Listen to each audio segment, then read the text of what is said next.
Every single person wants to have high stable energy every single day. They want to work deeply, focus all day, and not feel like their brain or body is holding them back. Yet at the same time, so many entrepreneurs I speak to hit a wall. Around 2 to 4 p.m., their brain stops working, their body crashes, and they lose their energy, and they wonder what is going on. I've worked with some people earning up to 7 figures a month under a lot of stress, doing a lot of things throughout the day, using their brain, very demanding, big teams, and I see a very similar pattern. They have very high output in the morning, but somewhere in the afternoon, their brain capacity and power just drops a lot. Despite them still being productive, having a strong mindset, being very disciplined, and still very productive, doing very well, they still get these strong energy crashes that are holding them back. And so in this video, I'm going to explain why the energy crash in the afternoon is happening, why taking nicotine, caffeine, and all these random biohacking trends or habits you see online aren't actually going to fix it, especially long term, and then what you can actually do to fix it and fix the root cause forever. That way you don't need nicotine or caffeine to get you through the day, and you could stop relying on random bursts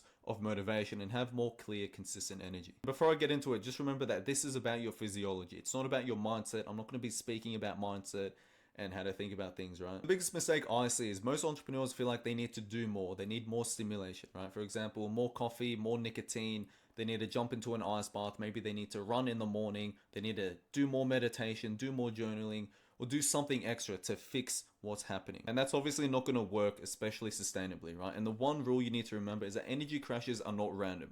There's always inputs and outputs when it comes to your health. There's many variables and things going on, but the energy crash doesn't happen from nothing. It's not just the way it is. It's not just your genetics. It's not just, your star sign or whatever. There are things you're doing incorrectly that is causing you to have an energy crash. And also, when you have stimulation, this borrows energy from the future, and you end up getting a bigger crash later on, whether it's physically with energy or it just drains your dopamine system, or you just zap your nervous system a lot more and you're going to need more recovery later on.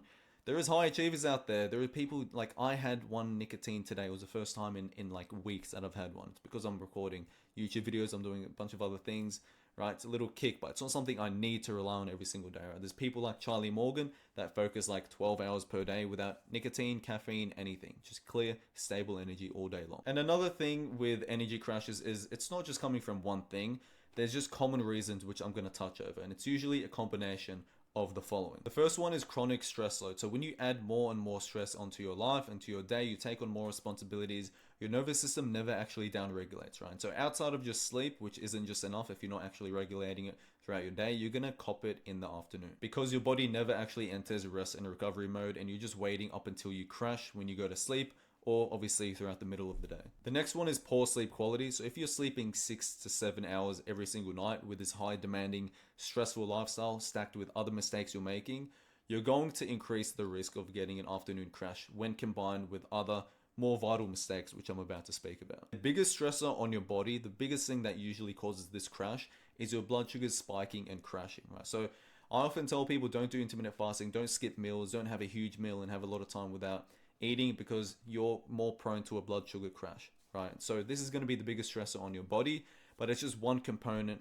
in the equation. The next one is dehydration. If you don't hydrate when you wake up, you're not hydrating throughout the day. By the time it gets to the afternoon, if you haven't drank water for hours and hours and hours, your brain is going to be tapping out. It's going to be very hard for you to focus. You're going to have brain fog. You're going to get more of an energy crash. The one after that is not moving your body for more than 4 to 5 hours, right? So yes, you can still focus if you're doing a lot of things correctly. You can still focus without even getting up and moving, away from your desk. It's not optimal. It's not healthy, right?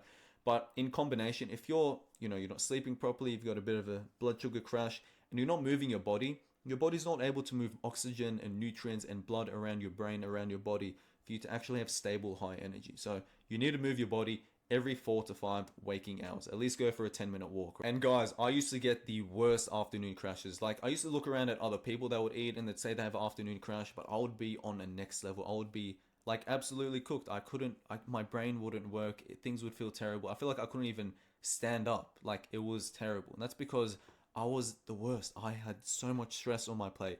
I had a 9-to-5 job. I was growing a business. I was training very hard, martial arts. I was going to the gym. I was undersleeping. I was trying to do all the things correctly with my health, but I was making the mistakes that I'm helping people with now, right?